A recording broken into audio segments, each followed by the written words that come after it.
پریشانیاں آتی ہیں انسان کو. آج کون انسان ایسا ہے کہ جس کو کوئی نہ کوئی پریشانی لاحق نہ ہو؟ ہر طرح کے افکار میں کوئی کسی فکر میں مبتلا ہے، کوئی کسی فکر میں مبتلا. اب ایک تو شکل یہ ہے کہ آدمی اس فکر کو لے کے بیٹھ جائے اور اپنے آپ کو ہاتھ پر ہاتھ رکھ کر بے عمل بنا لے. اس سے کچھ فائدہ نہ دنیا کا نہ آخرت کا. لیکن دوسری شکل یہ ہے کہ اس پریشانی کو اپنے اللہ تعالیٰ کی بارگاہ میں پیش کرتا رہے. یا اللہ یہ پریشانی ہے، اپنے فضل و کرم سے دور فرما دے. یا اللہ یہ تکلیف ہے، اس کو اپنے فضل و کرم سے دور فرما دے. اور اس پریشانی کو دور کرنے کے لیے جو ظاہری اسباب ہیں وہ اختیار کرے، تو اختیار کرتے وقت بھی نگاہ اللہ تعالیٰ کی طرف ہوگی. یا اللہ یہ سبب تو اختیار کر رہا ہوں، مگر اصل میں اس کو کامیابی تک پہنچانے والے آپ ہیں. آپ اپنے فضل و کرم سے. بے روزگار آدمی ہے، روزگار تلاش کر رہا ہے، تو ایک تو یہ نیت رکھے کہ میں اس غرض سے تلاش کر رہا ہوں کہ نبی کریم سرورت عالم صلی اللہ علیہ وسلم نے اس کو فریضہ قرار دیا اور حلال کی طلب کو فریضہ قرار دیا. اور دوسرے جو کوشش کر رہا ہوں، اے اللہ اس کوشش میں تاثیر پیدا کرنا وہ صرف آپ کا کام ہے، اپنے فضل و کرم سے وہ تاثیر پیدا فرما دیجیے. اگر ویسے ہی غم میں بیٹھا رہا، حسرت میں بیٹھا رہا، تو نہ دنیا ملے گی نہ دین ملے گا. لیکن یہ کام کرے گا تو انشاءاللہ کامیابی بھی ہوگی. کبھی نہ کبھی اس کوشش میں اللہ تعالیٰ تاثیر ڈالیں گے، اور ساتھ ہی اس کے اوپر ذکر کا ثواب ملے گا انشاءاللہ تعالیٰ کہ اللہ تعالیٰ کو اس نے یاد کیا اور اپنی تدبیر پر بھروسہ کرنے کے بجائے اللہ جل جلالہ کی کہ تاثیر کے اوپر بھروسہ کیا کہ وہ تاثیر پیدا کرنے والے. بیماری آ گئی تو بیماری جو ہے یہ بھی اللہ تعالیٰ کی مشیت سے ہے. بے شک علاج کرے، لیکن ساتھ ہی اللہ تبارک و تعالیٰ کی بارگاہ کی طرف متوجہ ہو کہ یا اللہ یہ دعا تو کر رہا ہوں، لیکن اس میں تاثیر پیدا کرنا وہ آپ کا کام ہے. اپنے فضل و کرم سے، اپنے رحمت سے وہ تاثیر پیدا فرما دی. غرض جو پریشانی بھی لاحق ہو، جو فکر بھی لاحق ہو، اس کو غفلت کا ذریعہ بنانے کے بجائے اس کو اللہ تبارک و تعالیٰ کی یاد کا ذریعہ بنا دیا. نقصان ہو گیا، کوئی پریشانی نقصان ہونے کی، تو اس کو بھی یا اللہ یہ نقصان ہو گیا، اپنی رحمت سے اس کی تلافی فرما دیجیے. بہادر شاہ ظفر مرحوم نے کہا کہ یہ کہاں کا فسان ہے سود و زیاں، جو گیا سو گیا، جو ملا سو ملا. یہ کہاں کا فسان ہے سود و زیاں، جو گیا سو گیا، جو ملا سو ملا. کہو دل سے کہ فرصت عمر ہے کم، جو دلا تو خدا ہی کی یاد دلا. عمر کی فرصت کم ہے، ارے کیا آ گیا کیا چلا گیا، دنیا تو اسی کا نام ہے. کبھی کوئی چیز کبھی آ جاتا ہے، کبھی چلا جاتا ہے. آنی جانی ہے، دولت بھی آنی جانی ہے، راحت بھی آنی جانی ہے، لذت بھی آنی جانی ہے. کوئی چیز قائم رہنے والی نہیں ہے. نہ خوشی ہمیشہ قائم رہتی ہے، نہ غم ہمیشہ قائم رہتا ہے.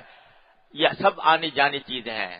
تو کہو دل سے کہ فرصت عمر ہے کم، جو دلا تو خدا ہی کی یاد دلا. اب زندگی گزر رہی ہے تو اس کو اپنے اللہ تبارک و تعالیٰ کی یاد میں صرف کر لو. ہر انسان کی زندگی میں ایسے واقعات پیش آتے ہیں جس میں وہ پریشانی کا شکار ہوتا ہے. اس پریشانی کے موقع پر کیا کرنا چاہیے، یہ قرآن کریم نے ہمیں اس کی جگہ جگہ تلقین فرمائی. سورہ آل عمران کی آخری آیت ہے، یا ایھا الذین آمنوا اصبروا وصابروا ورابطوا واتقوا اللہ لعلکم تفلحون. اس میں پورا لائے عمل اللہ تبارک و تعالی نے بتایا ہے پریشانی کے حالات میں انسان کو کیا کرنا، جس کا خلاصہ یہ ہے کہ انسان کو جب بھی کوئی پریشانی لاحق ہو، کوئی صدمہ پیش آئے، کوئی مشکل پیش آئے، تو اس کے 3 کام. میں پہلے خلاصہ بیان کر دوں، پھر اللہ نے توفیق دی تو اس آیت کی تشریح کروں. خلاصہ قرآن و سنت کی تعلیمات کو سامنے رکھتے ہوئے ہر پریشانی چاہے انفرادی ہو چاہے اجتماعی ہو، ایک آدمی کی ہو یا 10 آدمیوں کی ہو یا پورے ملک کی ہو یا پورے مسلمانوں کی ہو، کوئی بھی پریشانی انسان کو پیش آئے تو قرآن و سنت کی تعلیم یہ ہے کہ 3 کام کرنے چاہیے. پہلا کام، اس پریشانی کو دور کرنے کے لیے جو کچھ اپنے بس میں ہے وہ کوشش کرے، صرف دعا پر اکتفا نہ کرے بلکہ کوشش کرے، یعنی اپنی عملی کوشش کرے، جتنی انسان کے بس میں ہے وہ کوشش، اس کوشش میں کمی نہ کرے۔ مثلا ایک شخص بے روزگار ہے، پریشان ہے، تو اس کا پہلا کام یہ ہے کہ وہ اپنی کوشش کرے روزگار تلاش کرنے کی۔ صرف اگر دعا ہی کرتا رہے کہ یا اللہ مجھے روزگار دے دے، اور گھر میں بیٹھا ہے اور مصلی پہ بیٹھ کر دعا کرتا ہے اور کبھی کوشش نہیں کرتا کہ مجھے روزگار کہاں سے ملے گا، کوئی ملازمت، کوئی مزدوری، کوئی پیشہ اختیار کرنے کی فکر ہی نہیں ہے، گھر میں چارپائی توڑ رہا ہے اور کوئی حرکت نہیں کرتا، صرف دعا کرتا ہے کہ یا اللہ مجھے روزگار دے دے، تو یہ ایک مسلمان کا کام نہیں ہے۔ مسلمان کا کام یہ ہے کہ ہاتھ پیر ہلائے، اپنی سی کوشش کرے، روزگار کے جہاں مواقع ہیں وہاں جا کر روزگار تلاش کرے، کوئی ملازمت کر سکتا ہے اس کی درخواست دے، کوئی تھوڑے بہت پیسے ہیں اس کے ذریعے کچھ روزگار بنا سکتا ہے اس کی کوشش کرے، پھر اللہ سے دعا کرے۔ تو پہلا کام جو ہے وہ اپنی سی کوشش کر لینا، ہر کام میں، ہر معاملے میں۔ ایک شخص بیمار ہے، بیماری کے اندر پریشان ہے بیماری کی وجہ سے، تو اس کا کام یہ نہیں ہے کہ بس بیمار ہے تو بیمار پڑا رہے اور صرف دعا پر اکتفا کرے، بلکہ سنت یہ ہے نبی کریم صلی اللہ علیہ وسلم کی کہ کسی علاج کی فکر کرے، اپنی سی کوشش جو بیماری کو دور کرنے کی ہو سکتی ہے وہ کرے اور پھر دعا کرے، اللہ تعالیٰ کی طرف رجوع کرے۔ بھروسہ اس کوشش پر نہیں، بھروسہ اللہ تعالیٰ کے قدرت پر، اس کی رحمت پر۔ اپنی کوشش اس لیے ہے کہ میرے اللہ نے مجھے حکم دیا ہے، میرے اللہ نے یہ کہا ہے کہ ہاتھ پاؤں باندھ کر نہ بیٹھو، کوئی کوشش کرو، کوئی قدم بڑھاؤ، اور اس قدم بڑھا کر پھر اللہ پر بھروسہ کرو، پھر اللہ سے دعا کرو۔ اجملوا فی الطلب وتوکلوا علیہ، اپنی سی جتنی کوشش تمہارے بس میں ہے وہ کر گزرو، اور اس کے بعد اللہ تبارک و تعالیٰ پر بھروسہ کرو، اس سے مانگو کہ یا اللہ میرے بس میں تو اتنا کام تھا کہ میں یہ ہاتھ پاؤں چلا لیتا، لیکن اس عمل کو مؤثر بنانا وہ آپ ہی کے قبضہ قدرت میں ہے، آپ کے سوا کوئی نہیں کر سکتا۔ اپنی سی کوشش، اللہ پر بھروسہ، اللہ تبارک و تعالیٰ سے دعا اور انابت، اس کی طرف رجوع، یا اللہ یہ کوشش کی ہے، اس کو کامیاب بنانا آپ کی قدرت میں ہے، اپنی رحمت سے اس کو کامیاب بنا دیں۔ اور تیسرا کام، یہ دو کام جب کر لیے، اپنی سی کوشش اور اللہ تعالیٰ سے دعا، اور دعا کے بعد پھر تیسرا کام ہے رضا بالقضاء، کہ اب میں نے اپنا کام کر لیا، اب اللہ تبارک و تعالیٰ ہی کے قبضے میں ہے، اسی کی قدرت میں ہے، اسی کی حکمت میں ہے کہ جو فیصلہ وہ کرنا چاہے گا کر لے گا، ہمیں اس پر کوئی اعتراض نہیں۔ اگر یہ تین کام انسان کر لے ہر مصیبت کے موقع پر، ہر تکلیف کے موقع پر، ہر پریشانی کے موقع پر، تو کیا ہے کہ اس پریشانی کا سدباب ہو جائے گا۔ اپنی سی کوشش، اللہ تعالیٰ سے رجوع اور دعا بھی اہتمام کے ساتھ، اور پھر کہتے یا اللہ میرے بس میں اتنا ہی تھا، میں نے کر لیا، اب اس کو انجام تک پہنچانا وہ آپ کا کام ہے،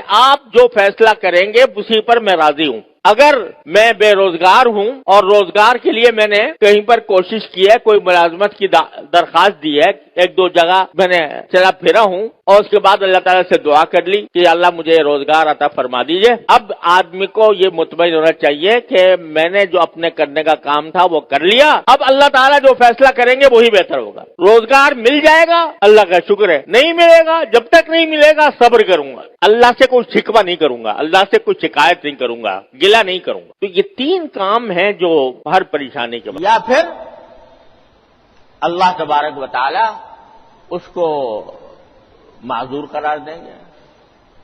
تو اس واسطے یہ سکھایا ہے سورہ فاتحہ میں کہ جہاں بھی تمہیں دشواری پیش آئے ہمیں پکارو۔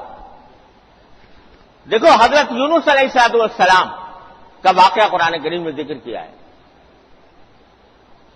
کیا آپ ہر مسلمان کو تقریباً معلوم ہے کہ حضرت یونس علیہ السلام کو ایک آزمائش یہ پیش آئی تھی کہ ایک مچھلی نے ان کو نگل لیا تھا اور مچھلی کے پیٹ میں چلے گئے۔ مچھلی بڑی تھی، اس کے پیٹ میں وہ چلے گئے، سما گئے۔ اب اندازہ کیجئے کہ ایک انسان ہے، جیتا جاگتا انسان، مچھلی کے پیٹ میں چلا گیا، اور مچھلی کے پیٹ میں اور جو کچھ پریشانی ہو وہ تو ہوگی ہی، لیکن اندھیرا ماحول، تاریکی، گھٹا ٹوپ اندھیرا۔ تو قرآن کریم فرماتا ہے فنادا فی الظلمات، ان اندھیریوں میں گر کر حضرت یونس علیہ السلام نے ہمیں پکارا، فنادى في الظلمات، ان اندھیریوں میں گر کر ہمیں پکارا، اللہ الہ الا انت سبحانک انی کنت من الظالمین، کہ اللہ آپ کے سوا کوئی معبود نہیں ہے، آپ پاک ہیں ہر عیب سے، اور انی کنت من الظالمین، میں نے ہی اپنی جان پر ظلم کیا تھا جس کی سزا میں یہ بھگت رہا ہوں، میں نے ہی اپنی جان پر ظلم کیا تھا۔ تو زبان سے تو اپنی ظلم کا اور اپنی غلطی کا اعتراف فرمایا اور پکارا کہ آپ معبود ہیں، آپ کے سوا کوئی نہیں ہے، لہذا اگر مچھلی کے پیٹ میں گیا ہوں تو بھی آپ ہی کی مشیت سے گیا ہوں، اور اگر نکلوں گا تو آپ ہی کے حکم سے نکلوں گا۔ فنادى في الظلمات لا الہ الا انت سبحانک انی کنت من الظالمین، وہاں جا کے پکارا۔ اب بتاؤ کہ اگر انسان کوئی مچھلی کے پیٹ میں چلا جائے، بڑی ویل مچھلی اس کے پیٹ میں چلا گیا، کوئی ہے جو اس کو بچا سکے، نکال لائے اس میں سے؟ کسی انسان کے بس میں تھا؟ کوئی صورت موجود نہیں تھی باہر آنے کی، نہ کوئی اگر مدد کرنا بھی چاہتا کہ ان کو مدد کرے تو مدد کرنے کی قدرت نہیں تھی۔ حضرت یونس علیہ السلام نے پکارا اللہ تبارک و تعالیٰ کو، اور پکار کر کہا لا الہ الا انت سبحانک انی کنت من الظالمین۔ تو قرآن کریم کیا فرماتا ہے؟ فنجیناہ من الغم، ہم نے ان کی پکار سنی۔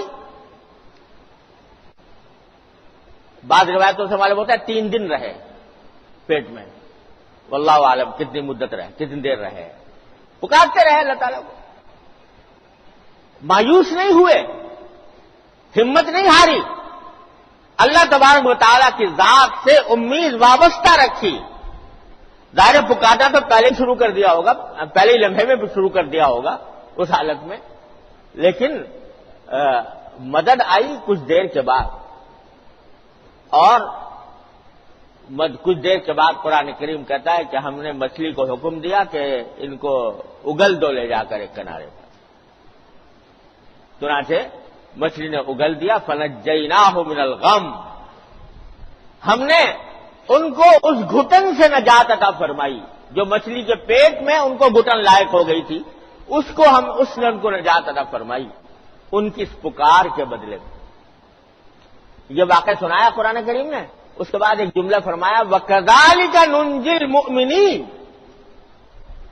اور اسی طرح ہم مومنوں کو نجات دیتے ہیں، اسی طرح ہم مومنوں کو نجات دیتے ہیں۔ یہ کیا فرما دیا کہ اسی طرح مومنوں کو نجات دیتے ہیں؟ کیا اس کا مطلب یہ ہے کہ ہر انسان، ہر مومن مچھلی کے پیٹ میں جائے گا اور پکارے گا اور پھر نجات دیں گے؟ ظاہر یہ نہیں، بلکہ مطلب یہ ہے کہ جب کبھی تاریکیوں میں تم گر جاؤ، چاروں طرف سے اندھیرا تمہارے اوپر مسلط ہو جائے اور ہر طرف سے تمہیں مایوسی ہونے لگے، ہمیں پکارو اس وقت، تو ہم تمہیں نجات کا راستہ بتائیں گے، ہم تمہیں نجات کے راستے پر لے جائیں گے۔ كَذَلِكَ نُنْجِي الْمُؤْمِنِينَ۔ تو میرے بھائیوں، اس آیت نے بھی سبق یہ دیا، اور اهدنا الصراط المستقیم نے بھی، کہ میرے بندو گھبراؤ نہیں، پریشان نہ ہو، مایوس نہ ہو، کہ حالات کی خرابی سے مایوس ہو کر بیٹھ جاؤ ہاتھ پر ہاتھ دھر اور سمجھو کہ اب کوئی راستہ نہیں رہا۔ نہیں، اللہ تبارک و تعالیٰ راستہ پیدا کرنے والے ہیں، اور وہ راستہ یہ ہے کہ مجھے پکارو، ایاک نعبد و ایاک نستعین اهدنا الصراط المستقیم، پکارو، مانگو سے۔ اس وجہ سے بزرگوں نے فرمایا ہے کہ آدمی کو چاہیے کہ ہر روز بلا ناغہ کوئی دن خالی نہ جائے، کہ وہ اللہ تبارک و تعالیٰ سے دعا مانگے کہ یا میں آپ کے دین پر چلنا چاہتا ہوں، میں صراط مستقیم پر چلنا چاہتا ہوں، لیکن رکاوٹیں ہیں، مشکلات ہیں، ماحول ہے، دوسری طرف مجھے لے جا رہا ہے، اے اللہ اپنے فضل و کرم سے، اپنی رحمت سے مجھے اس ماحول کی خرابی سے بچا لیجئے اور اپنے بتائے ہوئے طریقے کے مطابق عمل کرنے کی توفیق عطا فرمائیے۔ یہ مانگو۔ تو ایسا عمل ہے، ہمارے حضرت حکیم الامت مولانا اشرف علی صاحب تھانوی رحمۃ اللہ علیہ فرماتے ہیں کہ 40 دن کوئی آدمی عمل کے دیکھے اس پر، خود مانگے اللہ تعالیٰ، دل لگا کر مانگے، خوشو خضوع کے ساتھ مانگے، مانگنے کی طرح مانگے، تو فرماتے ہیں 40 دن عمل کر کے دیکھ لے تو 40 دن کے بعد انشاءاللہ اس کو دروازے کھلتے نظر آئیں گے، اور اللہ تعالیٰ کے فضل و کرم سے اس کو توفیق ہوگی، زندگی میں انقلاب آئے گا، خوشگوار انقلاب، اطمینان کا انقلاب انشاءاللہ آئے گا۔ لیکن کر کے تو دیکھیں، ہوتا یہ ہے کہ ہم لوگ غفلت میں زندگی گزار رہے ہیں، صبح سے لے کر شام تک ہماری سوچ بچار دوڑ دھوپ ہر چیز کا محور یہ دنیا ہی دنیا بنی ہوئی ہے، کس طرح ہم پیسہ زیادہ کما لیں، کس طرح ہمارا بینک بیلنس زیادہ ہو جائے، کس طرح ہمارا مکان اچھا ہو جائے، کس طرح ہمیں گاڑی اچھی مل جائے، ساری سوچ بچار دوڑ دھوپ کا محور بس یہ ہے۔ لیکن مرنے کے بعد کیا ہونے والا ہے، آخرت کی زندگی میں ہمارا کیا حشر ہونا ہے، اس کی فکر بہت کم ہے۔ اس کا نتیجہ یہ ہے کہ بس بہانے ڈھونڈتے ہیں ہم لوگ کہ بھئی ماحول خراب ہے لہذا ہاتھ پہ ہاتھ رکھ کے بیٹھ جاؤ، کچھ کرو نہیں، جیسے زمانہ بہہ رہا ہے اسی کے بہاؤ تو پر تم بھی بہو، لوگ جھوٹ بول رہے ہیں تم بھی بولو، لوگ فریب دے رہے ہیں تم بھی دو، لوگ رشوت کھا رہے ہیں تم بھی کھاؤ، اسی بہاؤ کے اوپر گزرتے ہوئے ساری زندگی گزر جاتی ہے۔ تو قرآن کہتا ہے کہ نہیں، خدا کے لیے ذرا سوچو، اور کچھ نہیں، یہی کام کر لو، اس میں کچھ زیادہ لمبا چوڑا محنت بھی نہیں کرنی پڑتی، روز اللہ تبارک و تعالیٰ کی بارگاہ میں گڑ گڑا کر چند منٹ یہ دعا کیا کرو، پھر دیکھو کیا ہوتا ہے انشاءاللہ، راستے کس طرح کھلتے ہیں۔